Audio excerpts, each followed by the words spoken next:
Hi అందరికీ నమస్కారం. Welcome to hello TV. నేను మీ యాంకర్ జాస్మిన్. సో ప్రజెంట్ మనతో ఎవరున్నారంటే బిగ్ బాస్ శేఖర్ భాష. బయట ఉన్నప్పుడు శేఖర్ భాష, కానీ బిగ్ బాస్ హౌస్లోకి వెళ్ళాక శేఖర్ బాద్షా అయ్యాడా? ఒకసారి మాట్లాడి తెలుసుకుందాం తన్ని. సో హాయ్ శేఖర్ భాష గారు. Hi jasmine. సో మీ నుంచి మేము ఎక్స్పెక్ట్ చేసింది ఒకటి బయట, కానీ లోపలికి వెళ్ళాక జరిగింది ఒకటి. సో యాక్చువల్లీ మీరు ఒక ఫైర్ బ్రాండ్ అనుకున్నాము, బట్ ఆ ఫైర్ హౌస్లో కనిపించలేదు అని అనిపించింది. అనుకున్నది ఒక్కటి, అయ్యింది ఒక్కటి, బోల్తా పడ్డాదిలే. సో నేను యాక్చువల్గా అదే సరదాగా ఉండే మనిషినే తప్ప ఇదేదో ఒక కాజ్ కోసం వచ్చినప్పుడు ఇది అక్కడ నా స్పూన్ ఎత్తుకుపోయావు, నా నిమ్మకాయ ఎత్తుకుపోయావు, నా యాపిల్ ఎత్తుకుపోయావు, దానికోసం ఇంత దారుణంగా కొట్టుకోవాలనే ఉద్దేశాలు నాకు లేవు. ఓకే, ఆ గొడవలకి ఇంత ఫైర్ అవసరం లేదని నా ఉద్దేశం. మేబీ అంత అవసరమైనప్పుడు ఖచ్చితంగా వచ్చేది. అక్కడక్కడ చిన్నగా మండాను, గట్టిగా ఎక్కువ మండలేదు. కానీ బట్ నేను జనరల్గా ఇదే అంటే లేని కోపం తెచ్చుకోను, ఉన్నప్పుడు ఆపుకోను. ఓకే. సో అలా అందరూ మంచి ఫ్రెండ్స్గానే ఉండే, ఎవరిని తిట్టాల్సినంత అవసరం రాలే. అంటే బయట మీరు చూసిన పెద్ద వాటికంటే ఇవి చాలా నీకు జుజ్జుబ్బి అనిపించినాయి. కరెక్ట్గా జుజ్జుబ్బి, లేకపోతే బకెట్లో బాలేయి, లేకపోతే ఎక్కి దూకు. ఆ ఎక్కి దూకడంలో నీ కాలు ఒక సెకండ్ అలా ఎందుకు వెళ్ళింది అనే దాని గురించి ఒక గంట పంచాయతీ పెట్టుకోవచ్చు అక్కడ. సో నేను ఇక్కడేదో రియల్ లైఫ్లో మనుషులు చచ్చిపోతున్నారా వాళ్ళు బతికించడానికి చేసేదాన్ని నాకు కొంచెం వాటి కోసం కొంచెం సిల్లీగా అనిపిస్తుంది. దానికోసం ఇంత పాయింట్లు లాగి చేస్తే సరే ఏం వాదించాలి దీని గురించి. ఆఖరికి నన్ను నామినేట్ చేసేవాడికి లడ్డు ఇవ్వలేదని నేను నామినేట్ చేశాను. ఆ లడ్డు ఎక్కడ దాచిపెట్టారు, అరే ఆల్రెడీ తీసుకొని రా, ఏం కావాలంటే దానికి నామినేషన్. సరే తీసుకోరా బాబు, దాని గురించి ఏం మాట్లాడతాం. లడ్డు కావాలంటే తీసుకో, దట్టు ఇవ్వలేదా, ఓకే డన్ అని ఒప్పేసుకున్నాను నేను. ఎక్స్పీరియన్స్ ఎలా ఉంది అంటే మీరున్న 2 వీక్స్ అయినా బిగ్ బాస్ ఎక్స్పీరియన్స్ ఎలా అనిపించింది మీకు? అంటే మళ్ళీ అలాంటి ఎక్స్పీరియన్స్ దొరకదు. మీరు అడవుల్లోకి వెళ్తే తప్ప, లేకపోతే తపస్సు చేసుకోవడానికి హిమాలయాల్లోకి వెళ్తే తప్ప. ఎందుకంటే ఫోన్ లేకుండా, కంప్లీట్ ఫోను టీవీ ఏమీ లేకుండా చేయాలంటే బిగ్ బాస్ తప్ప ఇంక వేరే ఆప్షన్ లేదు. మీ అంతటి మీరుగా చేసుకుంటే అది వేరే విషయం, కానీ మీ అంతటి మీరుగా కూడా చేసుకోలేరు. ఎవడో కూడా వచ్చి డిస్టర్బ్ చేసేస్తాడు తర్వాత. ఇది కూడా ఒక ఛాలెంజ్లా తీసుకోండి. ఎవరైనా సరే మీరు ఎన్ని రోజులు బాహ్య ప్రపంచంతో సంబంధం లేకుండా అలా ఉండిపోగలరు అనేది, అది ఒక నిజమైన ఎక్స్పీరియన్స్.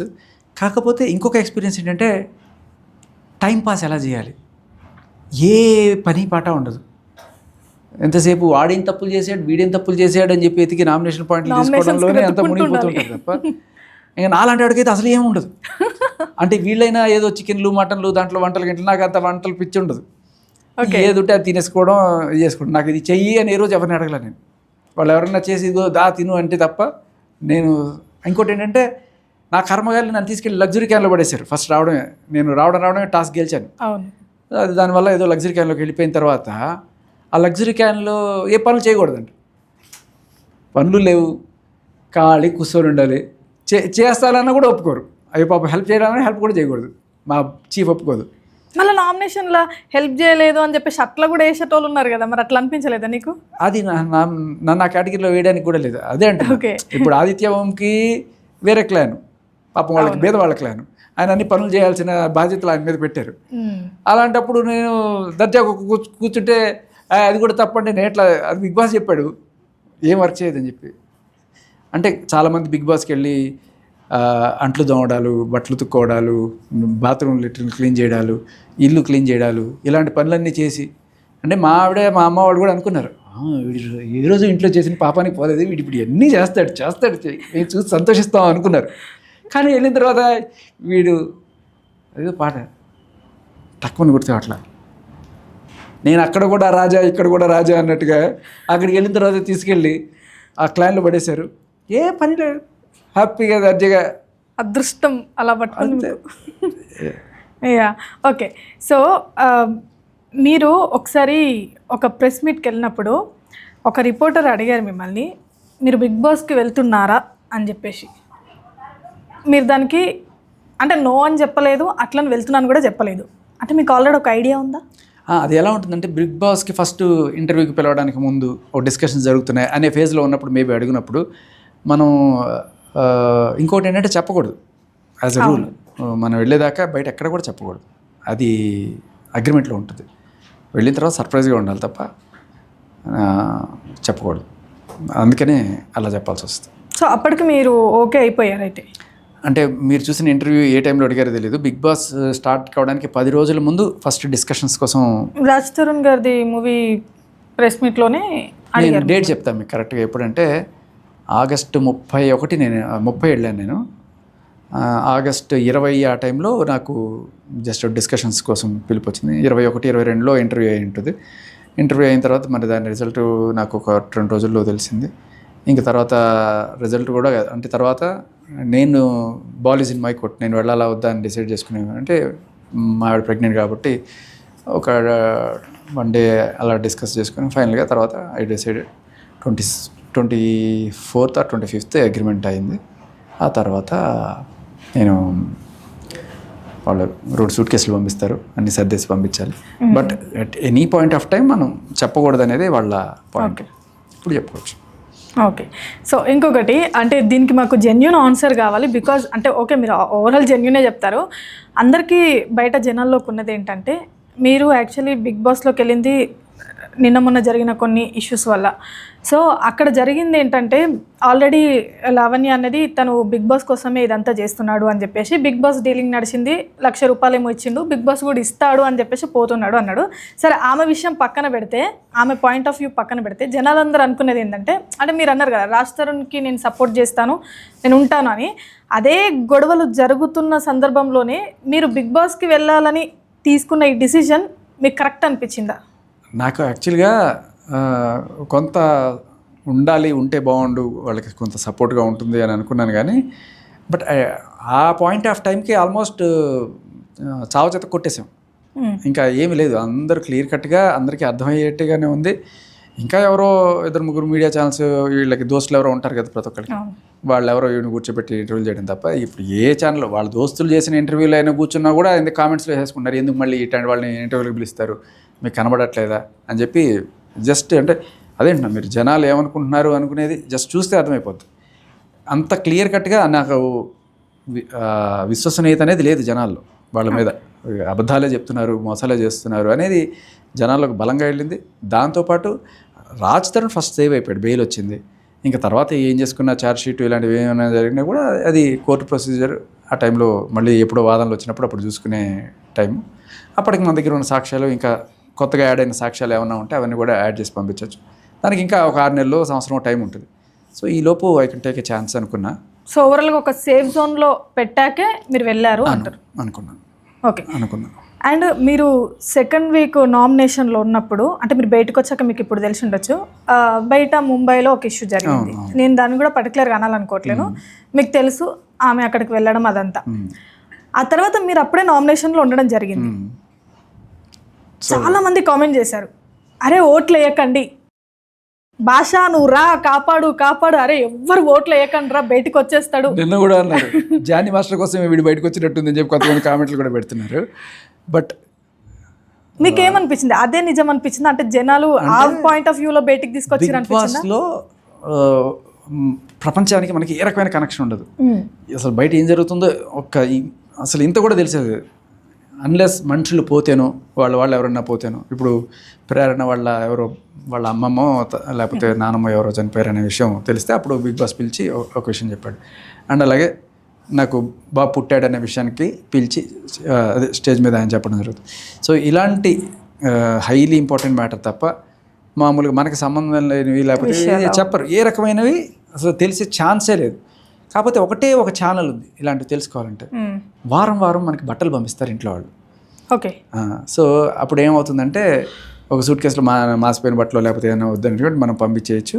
అండ్ అలాగే ఇంటి నుంచి మనకు సూట్ కేసు వస్తుంది. ఆ సూట్ కేసును కూడా మొత్తం స్క్రూటినీ చేస్తారు. వీళ్ళు బయట నుంచి ఏమైనా సందేశాలు పంపిస్తున్నారా, ఇలా ఉండాలి అలా ఉండాలి ఏమైనా పంపిస్తున్నారని చెప్పి మొత్తం వాళ్ళంతా తరోగా చెక్ చేసే అప్పుడు సూట్ కేసులో దాంట్లో ఏదైనా మారిన ఆయుధాలు ఉన్నాయా, ఆల్ సేఫ్టీస్ తీసుకుంటారు. దాంట్లో ఎటువంటి బ్రాండ్స్ ఉండకూడదు.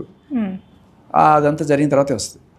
అయితే ఇక్కడ ఏం చేశానంటే ఒక చిన్న టెక్నిక్ చేశాను అనమాట.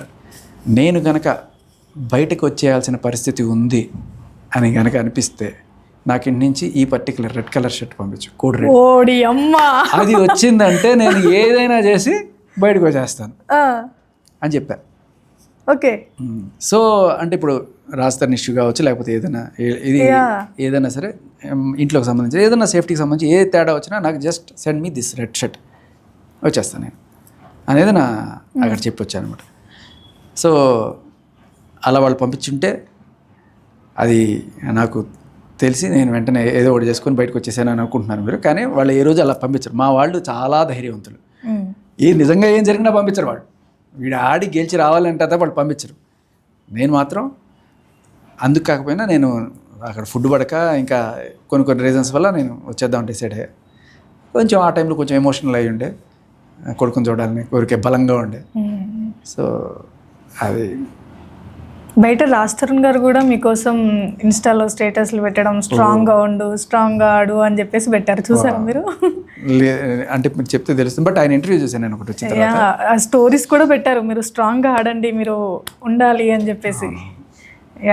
బట్ మీ అందరూ ఇట్లా ఫైర్ బ్రాండ్ అనుకున్నారు కదా. రాజ్ తరుణ్కి బాగా తెలుసు నేను ఇలాంటి కామెడీ చేస్తాను, అరాచకమైన జోకులు వేస్తాను అనే విషయం రాజ్ తరుణ్కి బాగా తెలుసు. ఇంకా ఆ కోణంలోనే చూసినాం మిమ్మల్ని, ఇంకా అవుట్ ఆఫ్ అదే అంటే ఆయన మేబీ ఆయన ఇంటర్వ్యూలో ఏమైనా చెప్పినట్టు ఏమైనా గుర్తు నాకు. మీరు అందరూ అనుకున్నట్టు కాదండి, ఇట్లాంటి జోకులు వేస్తుంటాడు, నేను తట్టుకోలేకపోయేవాడిని. రాజ్ తరుణ్ చూడాలి ఏదో అనేవాడు, బొగోడు ఏదో అనేవాడు, ఏమైనా ఒకసారి రాజ్ తరుణ్కి ఇలాంటిది చాలా సీరియస్ డిస్కషన్లో చెప్పాను అనమాట. తర్వాత అంటే ముందంత పరిచయం లేదు, బట్ ఈ ఇష్యూ జరిగిన తర్వాత రాజ్ తరుణ్ నేను మంచి ఫ్రెండ్స్ అయిన తర్వాత ఆ రాజ్ తరుణ్ ఇష్యూలో చింటూ అని ఒకటి ఉండేవాడు. అవును. అయితే నేను అంతకుముందు ఇంకో మస్తాన్ సాయి అని అతను ఉండేవాడు. అయితే వీళ్ళిద్దరు కూడా ఒక రకమైన బాధితులే అనుకునేవాళ్ళం మేము. అయితే ఈ సాయి అనే అతను ఆవిడ పెట్టే టార్చర్ తట్టుకోలేక సూసైడ్ అటెంప్ట్ చేసి ఊరేసుకున్నప్పుడు ఆ పైనుంచి జారి పడి ఆ వెయిట్కి కొంచెం హెఫ్టీగా ఉంటాడు అనుకుంటా, అది తెగి పడి ఆ పడ్డం ఇక్కడ గడ్డం మీద కింద పడ్డప్పుడు ఇది గుచ్చుకొని గడ్డం ఇంత పగిలిపోయింది అనమాట. సో అవి ఆ ఫోటోలు అవన్నీ కూడా దీనికోసం దాన్ని ఏమంటారు ఎవిడెన్స్ కోసం అవన్నీ కూడా ఎక్కడెక్కడి నుంచో వస్తున్నాయి, అన్నీ తీసి అసార్ట్ చేస్తున్నాము. సో నేను చెప్పాను రాజ్ తరుణ్కి ఇవేగో ఇలాంటివన్నీ ఉన్నాయని చెప్తూ ఆ చింటూ గురించి చెప్పాను అనమాట. అతనికి కూడా రేపు ఇట్లాంటి సిచ్యువేషన్ ఏదైనా వచ్చి అతని పైన ఇట్లాంటి ఏదైనా హ్యాంగ్ చేసుకుంటే మళ్ళీ పడిపోతే ఇతనికి అయినంత ప్రాబ్లం ఉండదు. ఎందుకంటే ఇప్పుడు ఇతనికి గడ్డ పగిలిపోయింది కదా, ఇతనికైతే చింటూ కదా, ఒకటి పగిలిన ఇంకోటి ఉంటుందని. ఇక్కడ కూడా మీరు జోక్స్ ఓకే చాలా సీరియస్గా విన్నాడు. ఎందుకు ఉండదు, ఎందుకు ప్రాబ్లం అంటే నేను ఇప్పుడు అలాగే కదా, ఒక గడ్డం పోతే ఇంకో గడ్డం ఉంటుంది. ఇప్పుడు నేను అలాగే వింటున్నా, ఏమో చెప్తున్నా అదే అని చెప్పేసి. సో అప్పుడు అర్థమైంది, ఓహో వీడు ఇది అని చెప్పి రాజ్ తరుణ్కి. తర్వాత ఓకే ఓవరాల్గా మనం ఇప్పుడు గేమ్లోకి వెళ్ళిపోతే హౌస్లో గ్యాంగ్స్ ఎవరు మెయింటైన్ చేస్తున్నారు అనిపిస్తుంది? అంటే మీరు సూటిగా చెప్పేస్తారు ఏమున్నా కాబట్టి ఈ క్వశ్చన్స్ మిమ్మల్ని ప్రత్యేకంగా అడగాలని అడుగుతున్నా. ఏముంది మీ అందరికీ అర్థమయ్యేదే. సో గ్యాంగ్లో సెంటర్ సోనియా, అటుపక్క ఇటుపక్క పెద్దోడు చిన్నోడు, తర్వాత అబ్బాయి కూడా వాళ్ళతో ఉండేవాడు, మంచిగానే ఉండేవాడు. బట్ అందరితో కలిసేవాళ్ళు వీళ్ళందరూ. అలా అని ఒక గ్యాంగ్ ఫామ్ చేసి మన వాళ్ళు రక్షించుకోవాలి, వేరే వాళ్ళని చేయాలి, అలాంటి ఏమున్నా కూడా నాకు ఏ ప్రాబ్లం లేకుండా. ఆదిత్య నాకు కంప్లైంట్ చేస్తుంటాడు, చూడు వాళ్ళు గ్యాంగ్స్ అనేవాడు. కానీ నాకు ఎప్పుడు అయితే ఏమవుతుంది, ఇప్పుడు వాళ్ళు నామినేట్ చేసినంత మాత్రం నా జనాల్లో నీకు పాపులారిటీ ఉంటే తగ్గిపోద్దా? లేదు కదా. సో నేను అదే అనుకునేవాడిని.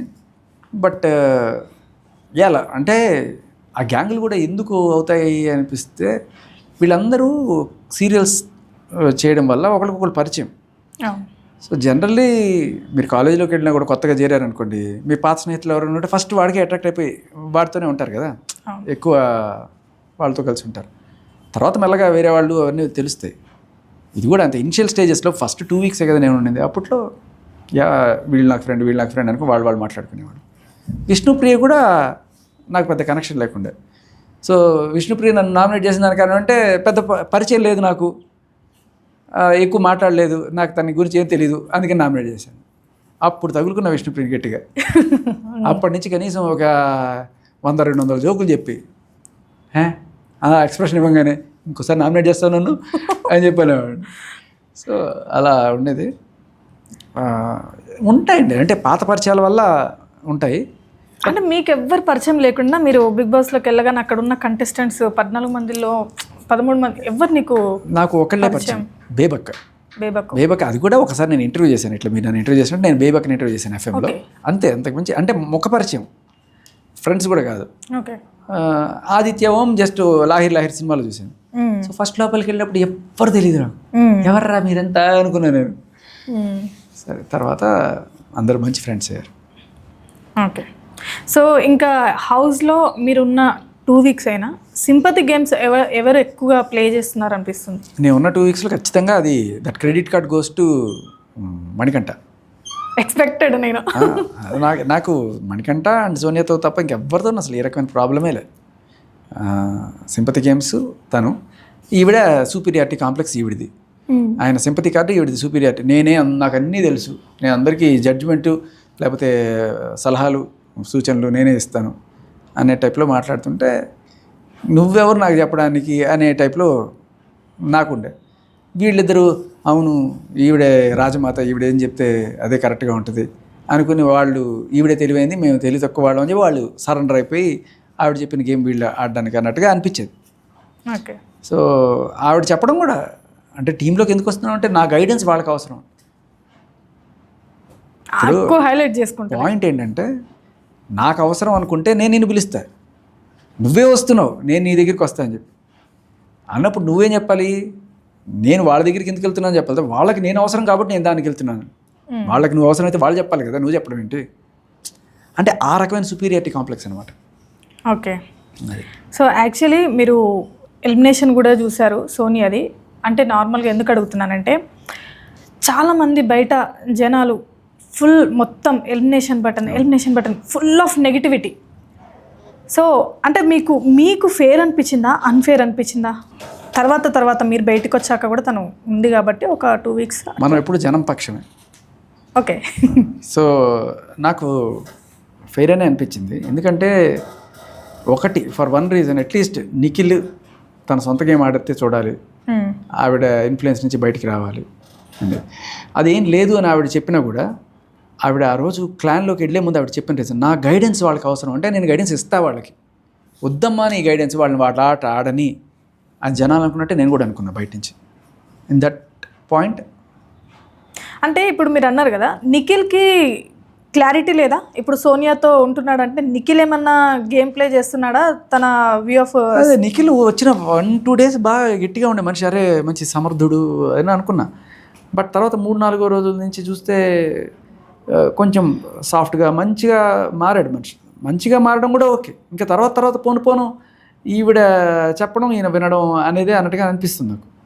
సో అది నాకు కొంచెం డైజెస్ట్ అవ్వాలి. అరే ఇంత మంచి పెద్ద ప్లేయరు ఇతనేంటి ఇలా ఎవరో గొప్ప అనుకొని. బయట నిఖిల్కి యాక్చువల్లీ ఫ్యాన్ బేస్ కూడా ఆల్రెడీ ఉంది, సీరియల్స్ తీసి కొంచెం మెయిన్ క్యారెక్టర్స్ కాబట్టి.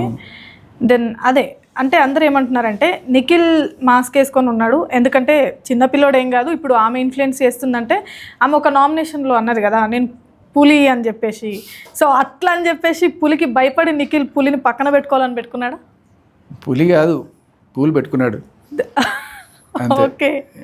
లేకపోతే ఇప్పుడు వాళ్ళు ఏమనుకుంటారంటే, బిగ్ బాస్ తరపు నుంచి ఒక హింట్ కూడా వచ్చింది. నాగార్జున గారు వచ్చి చెప్పారు, ఎంతసేపు చిన్నోడా పెద్దోడా అని కూర్చుంటే నీ గేమ్ నాశనం అయిపోతుంది అని చెప్పాడు. సో అది వాళ్ళు తీసుకోలేకపోయారు. అంటే జనాల ఫీడ్బ్యాకే ఇండైరెక్ట్గా ఆయన ఇచ్చారు. అప్పుడైనా అలర్ట్ అయి ఉంటే she could have been saved. And ఇప్పుడు నాకు ఇంకొక బాధ ఏంటంటే, నిఖిల్ సేవ్ అయ్యాడు, పృథ్వీని ఎవరు సేవ్ చేస్తాడు ఇప్పుడు? మన విష్ణు నుంచి. అయ్యా అట్లా ఇప్పుడు ఇంకోటి జెన్యూన్ కాదంటారా? ఏదైనా కాకపోయినా జనాలకి ఈ ఎఫ్ఐఆర్ల వల్ల కొంత నెగిటివిటీ అనేది స్టార్ట్ అవుతుంది. ఇప్పుడు అది మీరు గమనిస్తే విష్ణు మీద స్టార్ట్ అవుతుంది మెల్లగా. ఇన్నాళ్ళు విష్ణు చాలా ఇన్నోసెంట్ అది ఇది అనుకున్నా, నేను ఇప్పటికీ నమ్ముతాను.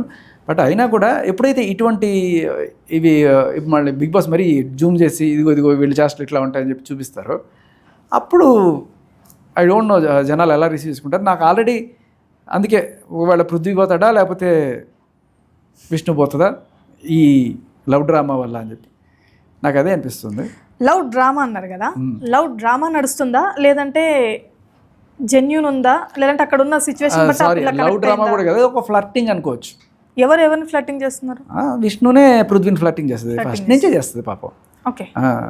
అంటే ఫ్లర్టింగ్ అనే నేను అనుకుంటా, సరదాగా ఫ్లర్టింగ్ చేస్తుందని అనుకుంటా. సీరియస్ ఏమో తెలియదు, సీరియస్ అన్నట్టుగానే చెప్తా ఉంటుంది. ఒకసారి ఎప్పుడు ముద్దు కూడా పెట్టేసింది, చూసారా లేదు? చూసారా? మొన్న కూడా అలాంటివి అస్సలు మిస్ చేయరు మన బిగ్ బాస్. అలా కదా, మొన్న కూడా చెప్పింది కదా అందరికీ, సీత ఉండి ఆమెకి పిలుచుకొని చెప్పింది విష్ణుకి, ఎందుకు నీ సెల్ఫ్ కోల్పోతున్నట్టు అనిపిస్తుంది అది ఇది అని అంటే, అప్పుడు వాళ్ళిద్దరిని కంపేర్ చేసినప్పుడు కంపేర్ చేయకు ఇట్లా ఆయనతో నన్ను అని చెప్పేసి అన్నప్పుడు అందరికి చెప్పింది ఐ లైక్ పృథ్వీ, నేను ఐ విల్ టాక్ పృథ్వీ అని చెప్పేసి. అప్పుడు అనిపించింది అందరికీ ఓకే సిన్సియర్గా ఈమె చేస్తుందేమో అని చెప్పేసి, ఇలాంటి గేమ్ కోసం చేస్తుందా, అదొక్క పాయింట్ క్లియర్గా ఉంటే. అంటే అదే అంటున్నాను, నాకు ఫ్లర్టింగ్ లానే అనిపించేది. మరి అది తను మారిందో నిజమో తెలియదు, తన మాటలు అయితే నాకు ఫ్లర్టింగ్ అనే అనిపిస్తుంది, సరదాగా చేస్తుందని అనిపిస్తుంది. బట్ జనాలు సీరియస్గా తీసుకుంటే మరి ఏదైనా ఓటింగ్లో అటు ఇటు అయ్యే ఛాన్సెస్ ఏమైనా ఉంది అనేది డౌట్ వస్తుంది, ఎందుకంటే డౌన్ అయింది విష్ణు. అండ్ ఇంకొకటి, ఇప్పుడు ఈ సీజన్ 8 లవ్ ట్రాక్స్లలో బయట గోల్ ఏంటంటే, ఈమెనేమో ఈమెన్ లవ్ చేస్తుంది, ఆమెనేమో ఆమెన్ లవ్ చేస్తుంది. ఎవరు సీతనేమో నిఖిల్ని లైక్ చేస్తుంది, నిఖిల్ ఏమో సోనియాని లైక్ చేస్తాడు, పృథ్వీ ఏమో యష్మి అంటాడు, సోనియా అంటది, పృథ్వీనేమో ఆమె విష్ణు లైక్ చేస్తుంది. ఇట్లా మొత్తం ఇది ఒక అటు ఇటు ఇటు ఇటు ఏం రైట్ ట్రాక్ అని ఎవరికి అర్థం కావట్లేదు, ఎవరిని లైక్ చేస్తారు, ఎవరితో ఉంటున్నారు. అంటే దీంట్లో ఒకటే క్లారిటీ, విష్ణు పృథ్వీ. విష్ణు చాలా క్లియర్గా ఓపెన్గా చెప్పేస్తుంది. అవును, మిగతా వాళ్ళు ఊరికే లైక్ అంటున్నారు, కానీ విష్ణు అయితే ఓపెన్గా అది ఫ్లర్టింగ్గానే చూస్తున్నా. లేకపోతే నిజంగా ఏదైనా వేరే కథ స్టార్ట్ అయితే వినరో భాగ్యము విష్ణు కదా. ఓకే. సో ఇంకొకటి, బిగ్ బాస్ సీజన్ 1 నుంచి 7 వరకు మీరు చూసారా లేదా? చూడలేదా? అప్పుడప్పుడు అడపా కొన్ని సీన్లు అంతే. అంటే మీరు అన్నారు కదా ఒక ఇంటర్వ్యూలో, నాకు బిగ్ బాస్కి వెళ్ళాలని నాకు ఇష్టం ఉండే అని చెప్పేసి, అంటే బిగ్ బాస్ చూడండి వెళ్ళాలి అని అనిపించదు కదా? చూసా, అంటే సముద్రం మొత్తం అది ఒక పెద్ద సముద్రం.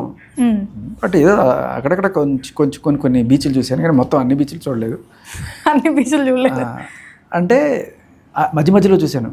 అంటే బీచ్ అంటే తెలుసు కదా, ఏంటి బీచ్ అంటే ఏంటి మీరు ఏదో చెప్తారు ఇక్కడ జోకు. బీచ్ అంటే మధ్యలో, బీచ్ అంటే మధ్యలో అని, ఇసుకే బీచ్ మే అంటాం కదా.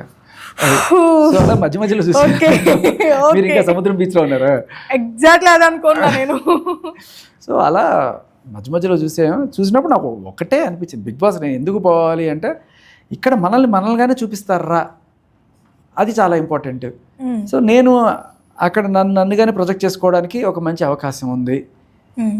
నేను అనుకున్న బిగ్ బాస్ ఏంటంటే, అక్కడ ఒక సెట్ ఆఫ్ పీపుల్, ఒక 10 మందో 20 మందో డిఫరెంట్ మెంటాలిటీస్తో ఉన్న ఒక 10-15 మంది మధ్య జరిగే ఒక ఎక్స్పెరిమెంట్, సోషల్ ఎక్స్పెరిమెంట్. దానికి ఎవరు ఎలా రియాక్ట్ అవుతారు, కొంతమంది సీరియస్గా రియాక్ట్ అవ్వచ్చు, కొంతమంది సరదాగా రియాక్ట్ అవ్వచ్చు. ఇప్పుడు చెంబులో చెయ్యేందుకు పెట్టావు అనే దాని గురించి గంటలు డిస్కస్ చేసుకోవచ్చు. చెంబులో చెయ్యేందుకు పెట్టావు, ఇది నాకు చాలా సరదాగా ఉంటుందని చెప్పి దాని గురించి కూడా ఏదైనా జోకులు వేసుకోవచ్చు.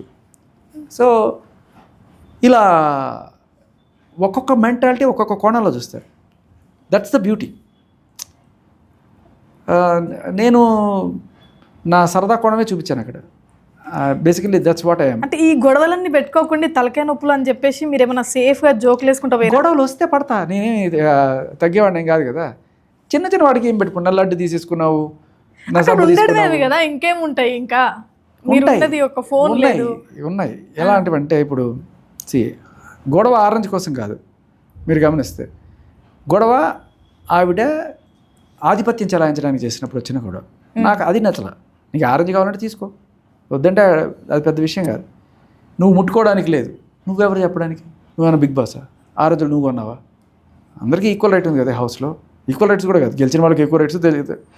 సో నువ్వెవరు చెప్పడానికి? ఆ రోజు అసలు ఇంకా ఏమి క్లాన్లు ఏర్పడలేదు, ఏం లేదు. సో ఇలా అంటే అక్కడ రూల్ బుక్స్లో కూడా ఏం రాయలేదు. ఇలా ఓనర్షిప్ తీసేసుకొని అవతల వాళ్ళందరూ కూడా నేను చెప్పింది వినాలి అనే టైప్లో మాట్లాడినప్పుడు గొడవ అయింది. మీరు గమనిస్తే ఏమీ లేకుండా డప్పని ఫస్ట్ గొడవ నాదే. గమనించారా మీరు? అవును, చూసాను నేను. స్టార్టింగ్ మీతోనే కదా పెట్టుకుంది. అదే మరి. సో లేదంటే అట్లా ఉంటుంది. ఓకే, నాకు అలాంటి ధోరణి, నేనే తోపు నువ్వు చీపు అంటే నాకు నచ్చదు. మిగతావన్నీ సరదాగా ఉండే సరదాగా తీసుకుంటే, ఇప్పుడు మణికంఠ అన్నాడు నాకు లడ్డు ఇవ్వలేదు అంటే, సరేరా బాబు ఓకే సారీ అంతే. ఓకే, సో ఓవరాల్గా బిగ్ బాస్ నుంచి కాసేపు బయటకు వచ్చి, ఇంకొకటి మీరు మగజాతి ఆనుమత్యం కాబట్టి ఒక 2-3 క్వశ్చన్లు ప్రధానంగా మిమ్మల్ని అడగాలనుకుంటున్నాము. మీరు బీబీ నుంచి బయటకు వచ్చాక జానీ మాస్టర్ ఇష్యూ చూసే ఉంటారు కదా, ఎవరిది రైట్ అనిపించింది, ఎవరిది రాంగ్ అనిపించింది, అసలు ఏం జరిగి ఉంటుంది అక్కడ మీ అనలైజేషన్ ప్రకారం? నాకు ఫస్ట్ అంటే రైట్ రాంగ్ పక్కన పెడితే ఎవరిని హింసిస్తున్నారు ఇక్కడ? ఇప్పుడు జరిగింది ఏదో జరిగిపోయింది, జరిగి 1 year ఏదో అయిపోయిందిట. ఇప్పుడు ఎవరి పాటికి వాళ్ళు ఉంటున్నారు. సో ఇంకేదో ఆవిడకి ఏదో చిన్న భయాలకి ఏవో గురవుతుందని చెప్పి ఇప్పుడు ఆయన మీద కేసు పెట్టింది ఈయన ఆవిడ మీద కేసు పెట్టాల.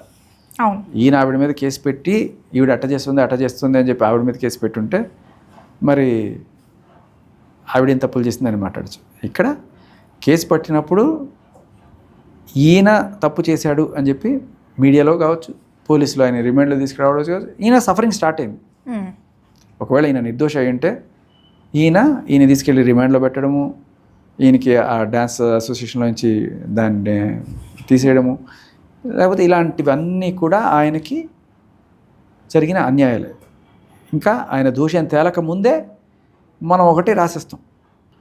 సో అది అప్పుడున్న ఫస్ట్ ఇదే కంప్లైంట్ జానీ మాస్టర్ వెళ్ళి ఆవిడ మీద ఇస్తే, సరే ఏదో 2 ఆధారాలు కూడా ఏమైనా ఉన్నాయనుకోండి, ఇస్తే ఇలాగే బిహేవ్ చేస్తారా పోలీసులు అంటే? చేయరు. నేను పోరాడేది ఈ అసమానతను తొలగించడం కోసమే. ఎందుకంటే వాళ్ళు చేసిన వీడు చేసిన సమానంగానే ఉండాలి ట్రీట్మెంట్. మగాడు చేశాడు కదా అంటే మగాడి మీద కేసు పెడితేనేమో ఒక రకమైన ట్రీట్మెంట్, మగాడు వెళ్ళి ఆడవాళ్ళ మీద కేసు పెడితేనేమో పట్టించుకునే స్టేజ్లో ఉండదు. సో ఆవిడికి ఎంత జీవించే హక్కు ఉందో ఈయనకి అంత జీవించే హక్కు ఉంది. ఈయనకి ఇప్పుడు బెయిల్ వచ్చింది అనుకుంటా, ఇవాళ బెయిల్ వచ్చేసింది. బట్ చాలా క్లియర్ కట్గా నేను తర్వాత సేకరించిన ఆధారాలు, విన్న కొన్ని వాదనలు, ఆయన క్లోజ్ ఫ్రెండ్స్ అండ్ అలాగే అటు సైడ్ ఆవిడకి సంబంధించిన వాళ్ళతో మాట్లాడింది అంతా అయిన తర్వాత నాకు తెలుసుకుంది ఏంటంటే, ఇది ఆవిడ కంప్లైంట్లో రాసినట్టుగా కాదు. ఆవిడ కంప్లైంట్లో రాసింది ఏంటి అంటే, ఆయన ఫస్ట్ నుంచి ఈవిని హెరాస్ చేస్తున్నాడు, అండ్ అవకాశాలు కోసం నేను లొంగిపోవాల్సి వస్తుంది, అదే ఇవన్నీ కూడా చెప్పింది. ఎక్కడ కూడా ఈవిడ ఆయన్ని ప్రేమిస్తున్నట్టు ఎక్కడ రాయలే. బట్ నేను సేకరించిన సాక్ష్యాల్లో I found out that she was in love with him, she wanted to marry him. ఆయన ప్రేమించి ఆయన పెళ్లి చేసుకుందాం అనుకునే టైంలో అది వాళ్ళ ఆవిడికి తెలిసింది. వాళ్ళ ఆవిడ వచ్చి ఎవరన్నా సరే తెలిస్తే ఏం చేస్తారు? మొగుడిని వేరే అమ్మాయి ఎగరేసుకొని పోతుంది అనుకుంటే ఆవిడ వచ్చి కొట్టిందో తిట్టిందో ఏదో చేసింది ఈవిడ్ని. ఆ గొడవ అయింది. ఆ గొడవ అయిన తర్వాత మరి మొత్తానికి సపరేట్ అయ్యారు.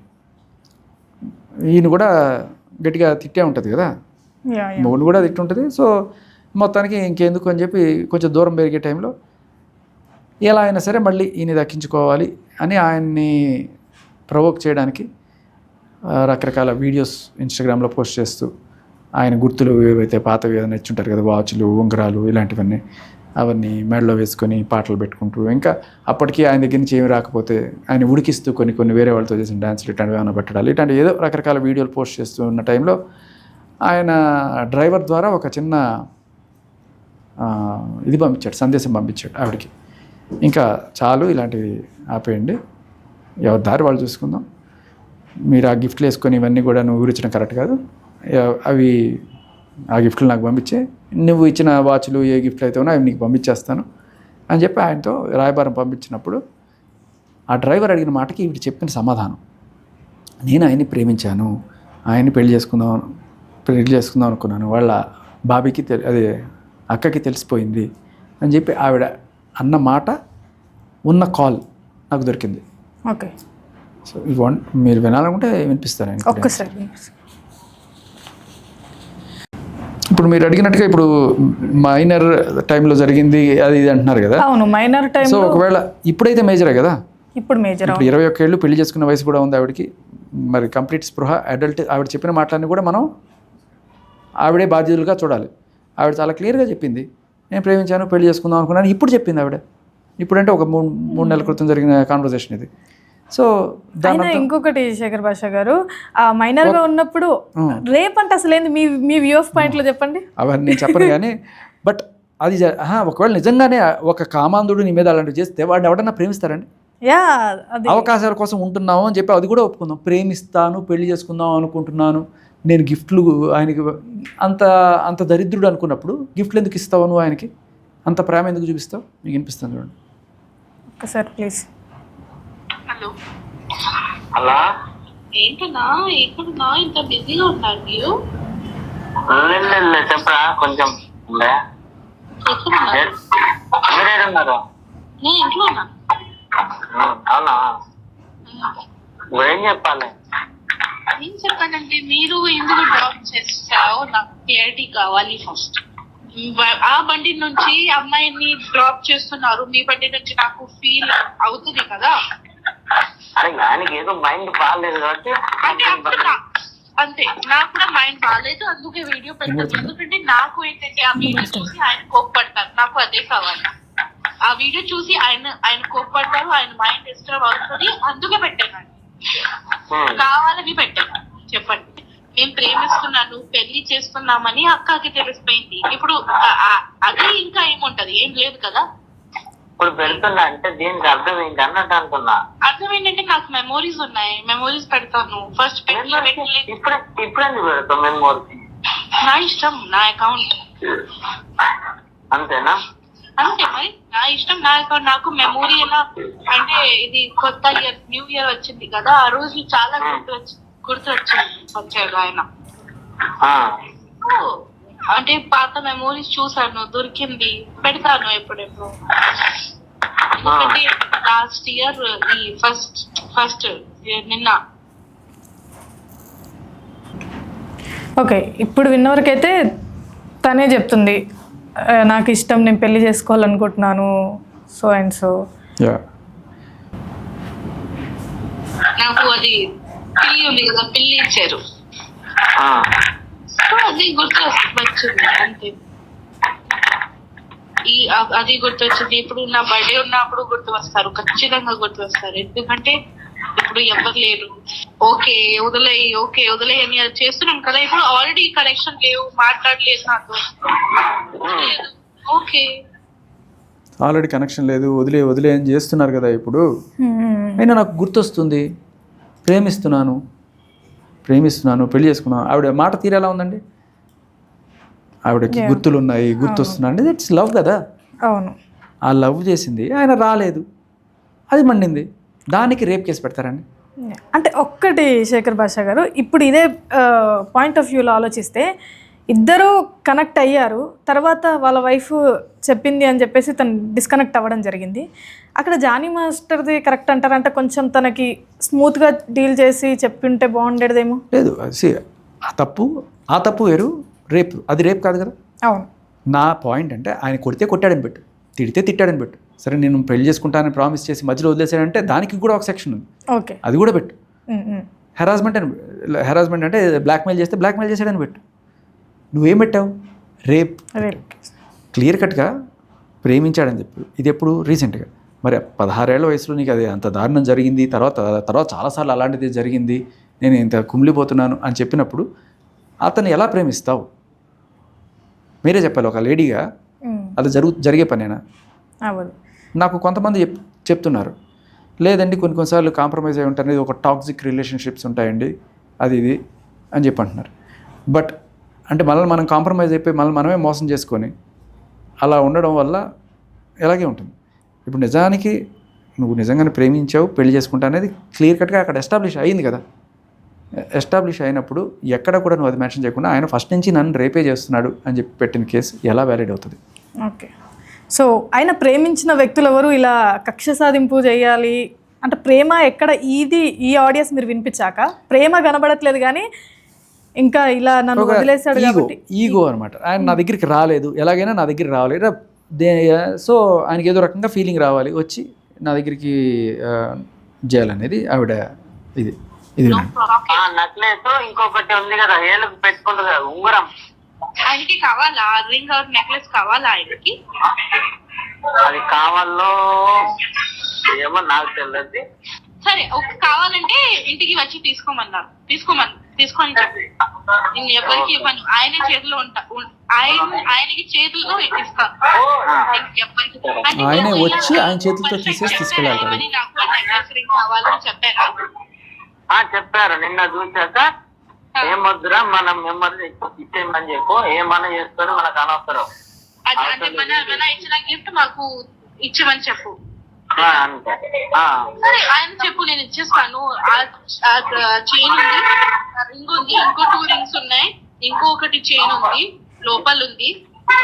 ఆయనకి కావాలంటే వచ్చి తీసుకోమని చెప్పు. 3 రింగులు 2 చైన్లు, నాకేం ప్రాబ్లం లేదు. ఎప్పుడు వస్తాను ఏంటి నాకు చెప్పేసేయండి, నేను ఇచ్చేస్తాను.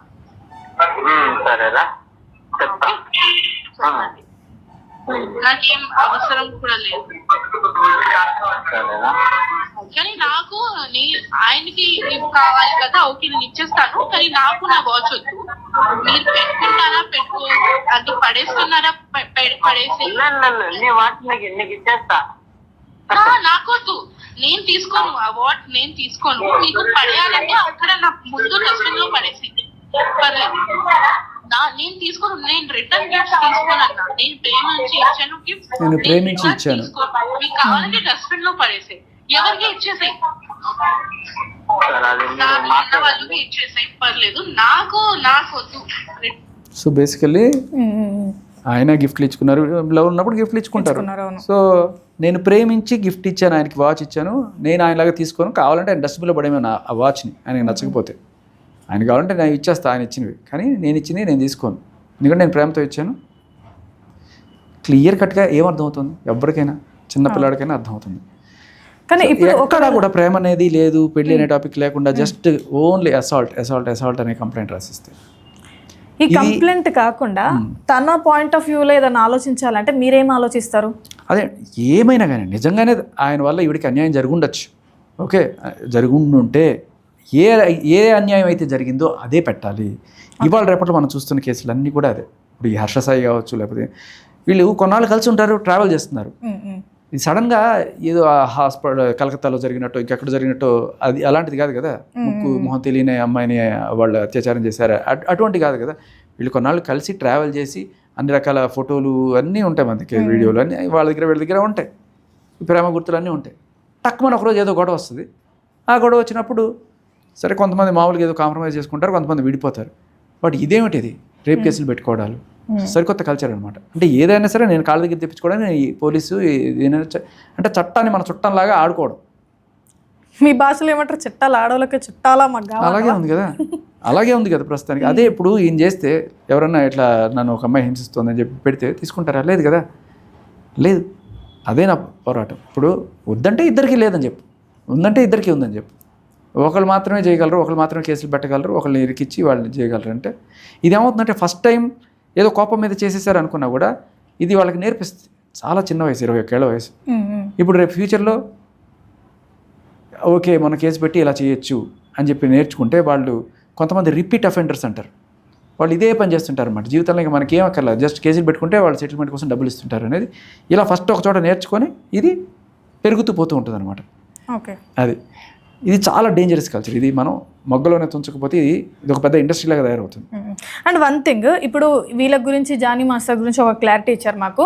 అదేవిధంగా బ్యాక్ టు బ్యాక్ ఎక్కడైతే రాజ్ తరుణ్ స్టోరీ స్టార్ట్ అయిందో అక్కడ నుంచి రాజ్ తరుణ్ తర్వాత జానీ మాస్టర్ తర్వాత హర్షద్ సాయి తర్వాత నా ఫోక్ సింగర్, ఇలా ఒక్కటి వెనుక మీరు ఇవన్నీ గమనిస్తే వీళ్ళందరికీ మధ్యలో ఒక కనెక్షన్ ఉంది, లవ్ ఏదో ఉంది. ఆ ఫోక్ సింగర్ విషయంలో కూడా ఉందా లేదా? వాళ్ళు కలిసి ఒక 1 year ఎంతో ట్రావెల్ చేశారు, ఒకరోజు కాదు కదా. ఆ సంగతి నేను ఇంకా రీసెర్చ్ చేయలేదు, దాని గురించి నేను ఎక్కువ మాట్లాడలేను. బట్ సో గమనిస్తే ఓవర్ పీరియడ్ ఆఫ్ టైం ఒక 1 year 2 years కలిసి ఉండి ఒక రోజున వాళ్ళు బయటకు వస్తున్నారు. సో దాంట్లో అట్లీస్ట్ కొంతమంది ఇట్లా సాక్ష్యాలను బయటపెట్టగలుగుతున్నారు. ఇప్పుడు హర్షసాయి విషయంలో కూడా చాలా కాల్స్ బయటకు వచ్చాయి. ఏంటి ఆవిడ చెప్పినట్టు కాకుండా రివర్స్లో ఉంది, ఆవిడే ఫ్లర్టింగ్ చేస్తున్నట్టు, నీ కళ్ళు కృష్ణుడిలా ఉంటాయి, ఇలాంటివన్నీ కూడాను. ఏంటి ఓ మేరా విశ్వామిత్ర అంటే నువ్వు ఎంత చేసినా పడట్లేదు, నువ్వు నాకు ఎప్పుడు పడతావు, ఎప్పుడు కరుణిస్తావు, నా వయసు అయిపోతుంది ఇక్కడ, ఎంత షైగా నువ్వు అని చెప్పి అతని గురించి స్టేటస్లో ఇన్స్టాగ్రామ్లో పాతవన్నీ ఉన్నాయి. దాంట్లో చాలా క్లియర్ కట్గా వెరీ షై అంటే ఏంటి, ఈవిడ ప్రపోజ్ చేస్తున్నా అతను చెల్లించట్లేదు. అవును. సో ఇవన్నీ పెట్టుకొని ఫైనల్గా నేను అమ్మాయినిగా అప్పుడు ఆ అమ్మాయిని లిటరల్లీ ఈయనవి చేస్తావా చేయవా, నన్ను లవ్ చేస్తావా చేయవా, ఏమిస్తావు నా రిలేషన్షిప్, అది గట్టిగా అరిచి భయభ్రాంతులకు గురి చేసినప్పుడు ఈయన వెళ్ళి కేసు పెట్టాలి. బట్ తీసుకునే నాదుడు ఎవడు, ఆవిడే కేసు పెట్టాలి. అదేదో సినిమాలో కాలేజీలో అడ్డెడ్డెడ్డెడ్డెడ్ నువ్వే గుద్దేసి నువ్వే చూసేసి నువ్వే కోపంగా చూసేస్తే మేమంతా ఎందుకే అన్నట్టు అలా ఉంది పరిస్థితి. ఇప్పుడు వాళ్ళు గిచ్చితే గిచ్చుకోవాలి తప్ప మాట్లాడకూడదు అన్నట్టుంది. అండ్ ఇంకొకటి కూడా తమాషా, ఇప్పుడు ఇలా కేసులు పెడుతున్నారు కదా, వీడికున్న ఆప్షన్ ఏంటి, బయట కనబడితే మళ్ళీ జానీ మాస్టర్ని తీసుకెళ్ళి లోపలేసినట్టు వీళ్ళని కూడా లోపలేసే ఛాన్సెస్ ఉంటాయి. అందుకని ఎక్కడో పోయి బెయిల్ వచ్చేదాకా వాళ్ళ తెప్పలేవో వాళ్ళు పడుతున్నారు. ఈ లోపల మీడియాలో వీళ్ళ మీద నానా రకాల దుర్భాషలు స్టార్ట్ అవుతాయి. నేను మంచి ఉండరా అని చూపించుకోవడం కోసం పాత కాల్ రికార్డ్స్ ఏవో బయట పెడితే అవి కూడా బయట పెట్టకూడదు. అంటే నేను కేసు పెడతా, నువ్వు కనీసం డిఫెండ్ చేసుకోవడానికి కూడా నీ సాక్ష్యాలు బయట పెట్టకూడదు, గిచ్చితే గిచ్చుకోవాలి, మూసుకొని ఉండాలి. కనీసం డిఫెండ్ చేసుకునే హక్కు కూడా మీకు లేదన్నట్టుగా కోర్టులో ఏ రకరకాల రిట్లో లేకపోతే ఇట్లాంటివన్నీ వేసి మాట్లాడకూడదు అని చెప్పి ఇట్లాంటి ప్రచారాలు చేయడం చేస్తున్నారు. ఖచ్చితంగా నువ్వు కేసు పెట్టినప్పుడు అవతల వాళ్ళకి డిఫెండ్ చేసుకునే రైట్ ఉంటుంది. కోర్టులో ఎంత చేసుకోవాలో నువ్వు మీడియాకి వచ్చినప్పుడు మీడియాలో కూడా డిఫెండ్ చేసుకుంటారు. ఓకే. సో ఓవరాల్గా చూసుకున్నట్లయితే ఇవన్నీ ఇండస్ట్రీలోనే జరుగుతున్నాయి. అంటే మనకి లాస్ట్ టైం మాలీవుడ్ ఇండస్ట్రీలో ఇలా ఈ కమిట్మెంట్స్ గురించి చాలా టాపిక్ వచ్చింది. తర్వాత బ్యాక్ టు బ్యాక్ మన ఇండస్ట్రీలోనే ఒక్కొక్క సెలబ్రిటీస్ ఇట్లా బయటికి రావడం, ఈ కేసులు రేప్ కేసులు పడడం జరుగుతుంది.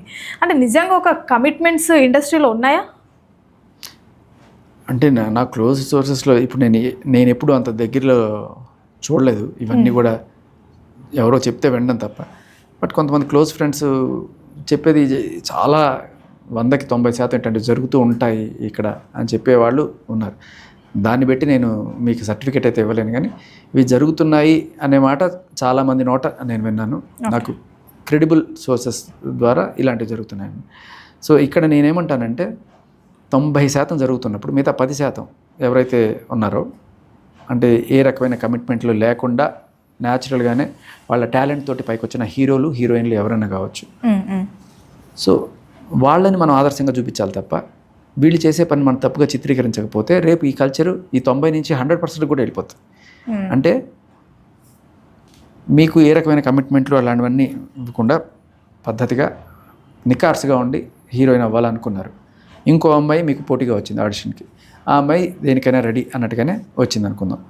సో ఆ డైరెక్టర్ మీకు టాలెంట్ ఉన్నా కూడా ఇటుపక్క ప్రలోభపడి ఆవిడికి ఛాన్స్ ఇవ్వడం వల్ల ఇప్పుడు ఎవరు అన్యాయం అయిపోయారు? మీరే. అండ్ ఒకవేళ డైరెక్టర్కి ఏమన్నా ఫ్యామిలీ ఉంటే ఆ ఫ్యామిలీ కూడా ఈవిడ వల్ల ఇబ్బందులు పడుతుంది. అంటే డైరెక్టర్ వాళ్ళ మిస్సెస్ వాళ్ళకి కూడా అన్యాయం జరిగినట్టు, మీకు అన్యాయం జరుగుతుంది, ఆవిడకి అన్యాయం జరుగుతుంది. ఎవరు తప్పు ఇక్కడ? అడిగిన ఈయన తప్పు, కకృతి పడ్డ ఈయన తప్పు, ఏదో రకంగా మంచి కెరీర్ రావాలనుకున్న ఆశపడ్డ ఈవిడ తప్పు. సో కెరీర్లో ముందుకు వెళ్ళాలి ప్రతి ఒక్కరు కూడా, కాదన్ను, కానీ నీ టాలెంట్తో వెళ్ళాలి. అంతేగాని ఇలా లంచాలు ఇచ్చి కాదు. అది డబ్బుతో ఇచ్చిన లంచం కావచ్చు, లేకపోతే అందం ఎరవేసిన లంచం కావచ్చు. ఆయన అడిగాడా, నువ్వు ఇచ్చావా? కొన్నిసార్లు ఈ లంచాలు కూడా ఎలా ఉంటాయంటే, సార్ నేను 50,000 ఇచ్చేస్తాను సార్, ఆయనకి ఇంట్రెస్ట్ లేకపోయినా కూడా మీరే ప్రలోభ పెట్టచ్చు. లేదు ఆయనే అడగచ్చు, ఓ 1,00,000 రూపాయలు చూడమ్మా, లేకపోతే ఉద్యోగం రాదు అని అనొచ్చు.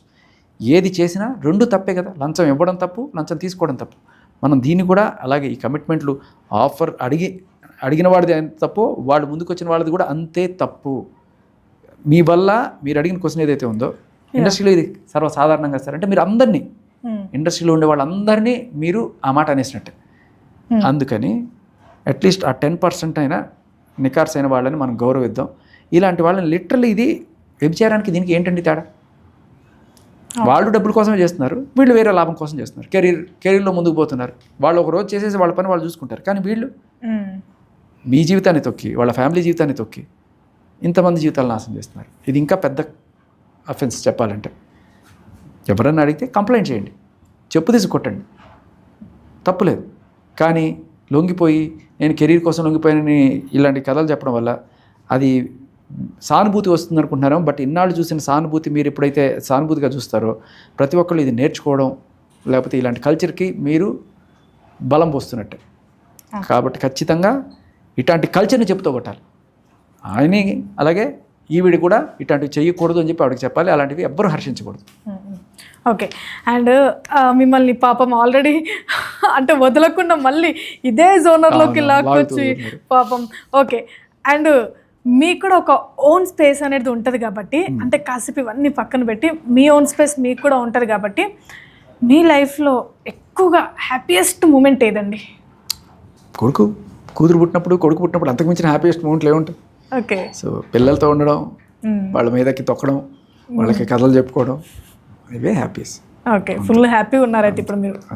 అంటే బీబీ నుంచి బయటకు వచ్చినా కానీ ఇంకా చిన్న పిల్లోడిని చూసి ఫుల్ హ్యాపీ ఖుషీలో ఉన్నారు. ఇంకా బీబీసే బాహర్ ఆగే, బీబీసే mill Gaye. Okay. So next మీరు బాగా ఎమోషనల్ అయిన మూమెంట్ ఏంటి? అంటే బాగా డిప్రెషన్లోకి వెళ్ళిపోయి అలా?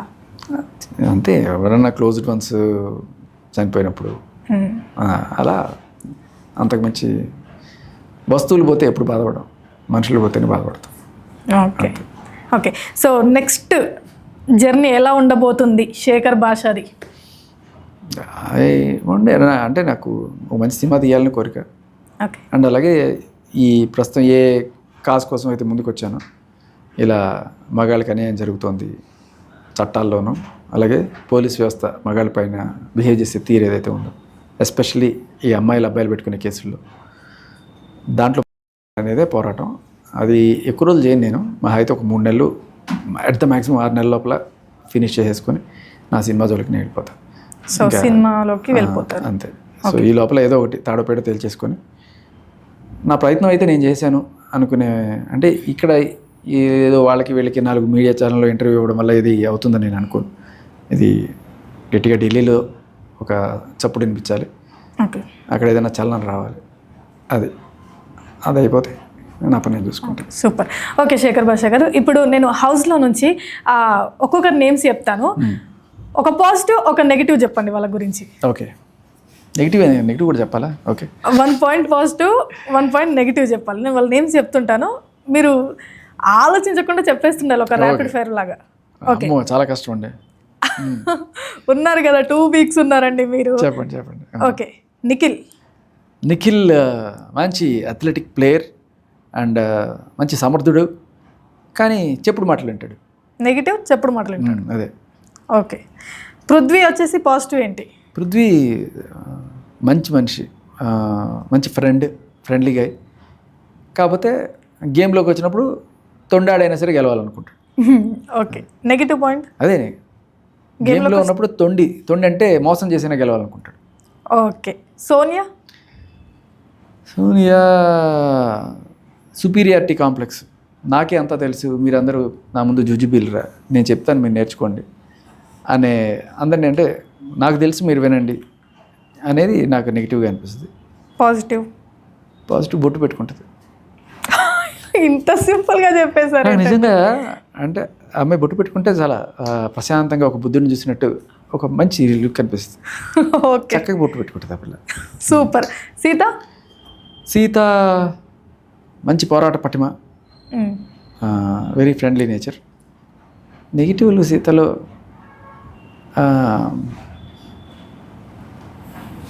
తలకు మించిన భారం కూడా నెత్తినేసుకుంటుంది. ఓకే. అది కొంచెం నెగిటివ్ పాయింట్ చెప్పినట్లేదు, పాజిటివ్ వైపు చెప్పినట్టే ఉంది. అంటే నెగిటివే, ఎందుకంటే ఇప్పుడు సూపర్ మార్కెట్ టాస్క్ మీరు చూస్తే దాంట్లో అమ్మాయి కాంపిటీషన్ పెట్టుకున్నప్పుడు వాడికి ఆటోమేటిక్గా ఎడ్జ్ ఉంటుంది కదా. అది తెలిసి కూడా ఉమెన్ కార్డ్ ప్లే చేయను ఇట్లా వాడు అంటే అమ్మాయిని ఇట్లా పట్టుకొని లాగి ఇంత చేస్తే అమ్మాయికి ఇదంతా తెగిపోయి చేస్తే చూసే వాళ్ళకి కూడా మంచిగా అనిపించింది. సో తను ఓవర్ ఎస్టిమేట్ చేసుకోవడం వల్ల వచ్చిన ప్రాబ్లం అది. లేకపోతే 2 రోజులు పాపం అన్నం తినలేకపోయింది, నేను తిట్టాను ఆ విషయంలో. Okay. Nainika she's a very talented dancer, athletic, gymnastic, ఇది వెరీ చాలా ప్యూర్ సోల్. ఆ మంచితనమే పాపం ఆవిడకి ఎప్పుడు కొంచెం కలుపుగలుతనం లేకపోవడమే ఆవిడ నెగిటివ్. నెగిటివ్. ఓకే. విష్ణు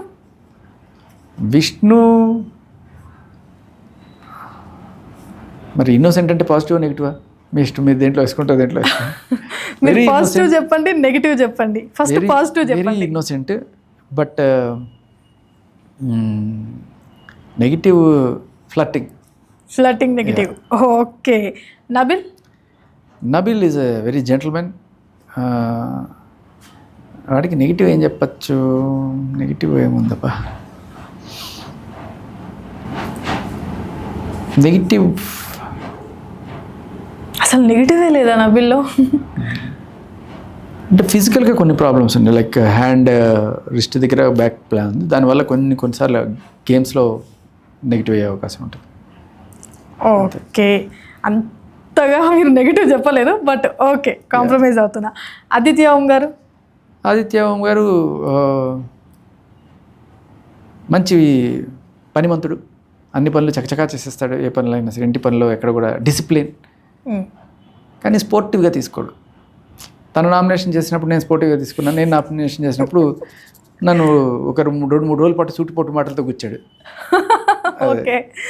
ప్రేరణ very naughty, very spontaneous, very pure soul. ఒకటి ఏంటంటే సంచాలకుగా చేసినప్పుడు తను ఫిజికల్ వైలెన్స్ని ఎంకరేజ్ చేసేటు యాటిట్యూడ్, అంటే ఎంకరేజ్ చేయడం కూడా కాదు, వాళ్ళ సేఫ్టీ అనేది పట్టించుకోదు. ఓకే. యష్మి సేమ్, అంటే నెగిటివ్ అయితే సేమే ఇద్దరిలోనూ. పాజిటివ్ యష్మిలో కాంపిటేటివ్ స్పిరిట్ గట్టిగా ఉంటుంది. ఓకే. మణికంఠ అండ్ యష్మి మీరు చూసిన రూపం ఏదైతే ఉంటుందో గట్టిగా గొడవలు పడడం కాకుండా సిగ్గుపడితే చాలా బాగుంటుంది అమ్మాయి. ఓకే. ఇప్పుడు ఎందుకంటే నేను తనకి కూడా చెప్పా, ఒకసారి అదేంటిది స్పెల్ బీ కాంపిటీషన్ పెట్టారు. దాంట్లో గవర్నమెంట్ స్పెల్లింగ్ రాయమంటే గవర్నమెంట్ అని రాసింది. అప్పుడు దాకా నేను చూడలే అమ్మాయి ఎంతసేపు అని అడవడం తప్ప. ఫస్ట్ టైం ఆవిడ సిగ్గుపడ్డం చూసారు. She was so cute. Okay. So నేను అప్పుడే చెప్పా, అప్పుడప్పుడు అమ్మాయిలాగా సిగ్గుపడుతూ కూడా ఉండి బాగుంటుంది అని చెప్పాను. మణికంఠ ఫేక్ సింపతి డ్రామాలు, ఇది నెగిటివ్. పాజిటివ్ ఏమో బిహైండ్ దిస్ అతను అంటే ఈ గేమ్ ఇవన్నీ కాకుండా ఫ్రెండ్లీగా ఏమో అనిపిస్తుంది. ఓకే. బేబక్క గురించి ఏం చెప్తారు? బేబక్క వెరీ కైండ్ హార్టెడ్, మంచి ఎంటర్టైనర్. నెగిటివ్ బేబక్క కూడా చెప్పుడు మాటలు వినేసి స్ట్రాటజీలు మార్చేసుకుంటుంది. అభయ్ నవీన్ గారి గురించి చెప్పండి. పాజిటివ్ ఏంటి, నెగిటివ్ ఏంటి? అభయ్ చాలా కలుపుకోలు మనిషి, అది రేర్ టాలెంట్. అది ఎక్కడున్నా సరే ఒక గ్రూప్లో ఎలా అలుగుపోతాడు, అందరికీ చాలా తొందరగా ఫ్రెండ్ అయిపోతాడు. మంచి మనిషి, వెరీ నైస్ గా. నెగిటివ్ అప్పుడప్పుడు టంగ్ స్లిప్ అవుతుంటాడు. ఓకే. ఏంటి బిగ్ బాస్ తిట్టడం? ఎవరైనా ఎక్కడికి బిగ్ బాస్ని వేసేసుకున్నాడు మావాడు. అది దాన్ని మీరు ఆ ధైర్యాన్ని పాజిటివ్గా చూడండి, టంగ్ స్లిప్ అయ్యేదాన్ని నెగిటివ్గా చూడండి. ఓకే, మీకోసం అలాగే చూస్తాము. సో నెక్స్ట్ వచ్చేసి శేఖర్ భాష ఇస్ అంటే నా గురించి నేను డబ్బు కొట్టుకోవడం బాగుంటుంది. మీరే చెప్పండి, మీరు చెప్పండి, తర్వాత నేను చెప్తాను. లేదు మీరు చెప్పండి, సరదాగా చెప్పండి. మన గురించి మనం చెప్పుకుంటే ఏం బాగుంటుంది? నన్ను చెప్పమంటున్నారా మీరు? అయ్యో, పాజిటివ్ ఒకటే ఉంది నా పాయింట్ ఆఫ్ వ్యూలో, నెగిటివ్ అదే ఉంది. చెప్పండి. పాజిటివ్ వచ్చేసి అందరి కోసం స్టాండ్ తీసుకోవడం అనేది it's a great thing. Negative వచ్చేసి అలా స్టాండ్ తీసుకోవడం వల్ల మీరే ఎఫెక్ట్ అవుతారు. ఓకే, రెండు ఒకటే. నేను యాక్చువల్లీ బయట తీసుకున్న గట్టిగా స్టాండ్, బిగ్ బాస్ లోపల స్టాండ్ తీసుకోలేదని చాలామంది బాధపడుతున్నారు. ఒక స్టాండ్ తీసుకొని మాట్లాడచ్చు కదా అని చెప్పి.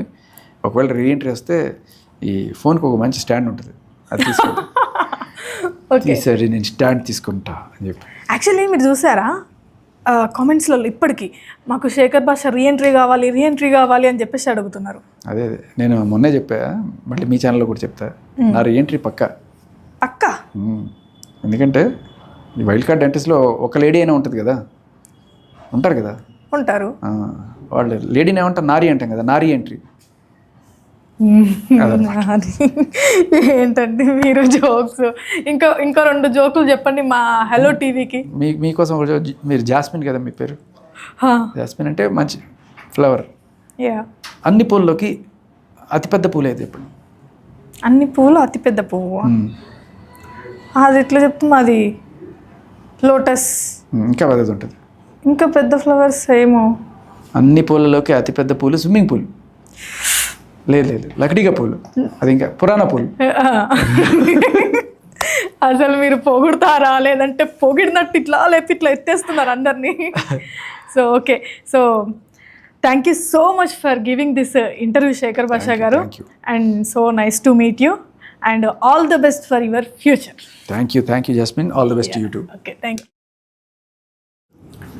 హలో టీవీ ప్రేక్షకులందరికీ శేఖర్ భాష శుభాకాంక్షలు. Please like, share, subscribe to hello TV.